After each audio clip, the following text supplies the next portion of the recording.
त्रेता युग की बात है।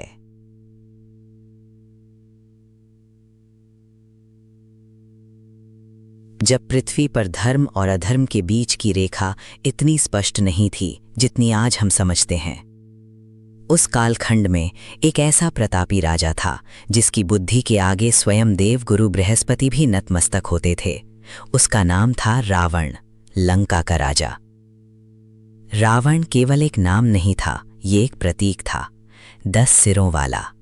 प्रत्येक सिर 4 वेदों, 6 शास्त्रों और 64 कलाओं के ज्ञान से प्रकाशित था।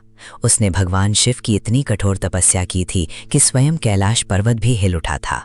वो सामवेद का महान ज्ञाता था, ज्योतिषी था, आयुर्वेद का धुरंधर था और एक कुशल योद्धा भी। उसके प्रत्येक सिर से ज्ञान की एक अलग धारा फूटती थी। सोचिए, ऐसा ज्ञानी पुरुष, पर उसके साथ ऐसा क्या हुआ जिसने उसे देवत्व से राक्षसत्व की ओर धकेल दिया?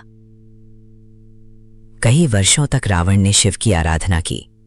अपनी तपस्या की पराकाष्ठा में उसने एक एक करके अपने सिर अग्नि को समर्पित करने शुरू किए।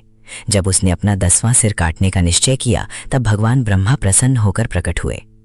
मांगो रावण, क्या वरदान चाहते हो? ब्रह्मा जी ने कहा। रावण ने अमरता का वर मांगा, पर ब्रह्मा जी ने कहा कि यह सृष्टि का नियम नहीं। तब रावण ने मांगा कि उसे देवता, असुर, यक्ष, गंधर्व किसी के द्वारा भी मृत्यु ना आए।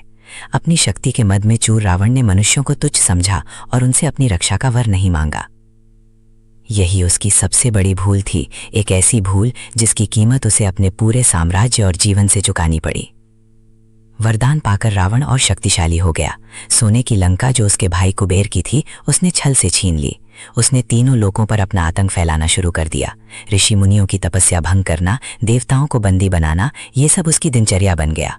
उसका छोटा भाई विभीषण, जो धर्मपरायण था, उसे बार बार समझाता, भ्राता, ये अधर्म का मार्ग है, अहंकार विनाश का कारण बनता है। पर रावण ने उसकी एक न सुनी।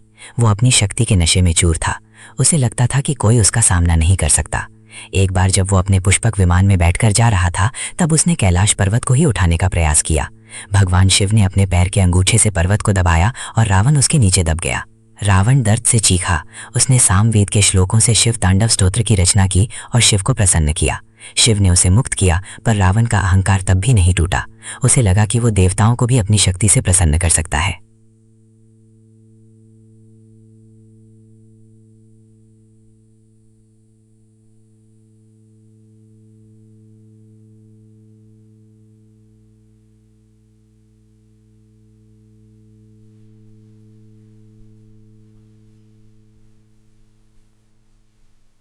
वानर सेना और राक्षसों के बीच एक भयंकर संग्राम।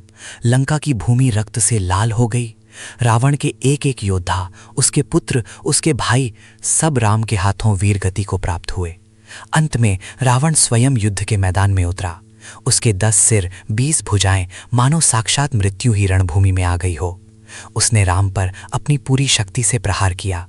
राम ने अपने बाणों से उसके एक एक सिर को काटना शुरू किया, पर जैसे ही एक सिर कटता, दूसरा उगाता। ये सिलसिला चलता रहा। राम बाण चलाते रहे, रावण के सिर कटते रहे, फिर से उगते रहे। रावण की मृत्यु नहीं हो रही थी। हनुमान जी और विभीषण ने राम को बताया कि रावण की मृत्यु उसके नाभि में छिपे अमृत कलश से होगी।